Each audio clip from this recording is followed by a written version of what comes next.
Nithya why she special அப்படின்னா வந்து first of all she is not a great actress, but she is the actress. ஒரு great actress அப்படின்னா you have to trained by from particular school, அதுக்கப்புறம் ஒரு teacher, அதுக்கப்புறம் இதெல்லாம் இருக்கும்ல. இவளுக்கு எனக்கு தெரியும், நான் பார்க்கும்போது முதல் நாள் வந்து பார்க்கும்போது எப்படின்னு நான் வந்து ஒரு சீன் எடுத்துக்கிட்டு அவள் சீரியஸாக அந்த கேரக்டர் வந்து ஒரு 100 கேள்வி கேட்பான்.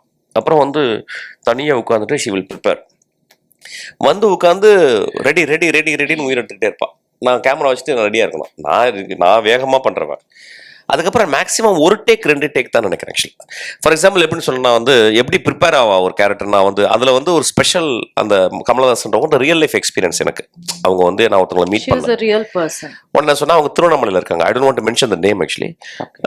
நான் ஒன்று சொன்னேன் இந்த மாதிரிமா அவங்கள பார்த்த உடனே ஒரு நாள் ஒரு 6 வருஷத்துக்கு முந்தைய அவங்கள பார்க்குறேன். பார்த்த உடனே அதை போர்ட்ரே பண்ணணும்னா ஒரு ஸ்பெஷல் இதை எடுத்து சினிமாக்காக யூஸ் பண்ணிக்கிறது கிடையாது. அதுக்குள்ள ஒரு எக்ஸ்ட்ரானரி கேரக்டர் அவங்க இருந்தாங்க. அதாவது எப்படின்னா அவங்க வந்து அவங்களுக்கு அந்த மாதிரி ஒரு ஆக்ஷன் நடந்துச்சு அப்படின்றத வந்து அவங்க வெளிப்படாம she was actually she is still a great motivational speaker. அவங்கள பார்க்கும்போது நம்மளுக்கு ஏதோ ஸ்பெஷல் நம்மளுக்கு தான் இருக்குன்னு நினைக்கிற மாதிரி இருக்கும். ஓகே. ஸோ அப்படி சொல்லும்போது நான் சொன்னேன், நீ போய் அங்கே போய் பார்க்குறியா அப்படின்னா. You don't believe she went there. Okay. She spent time with her. I think 1 or 2 days she spent there.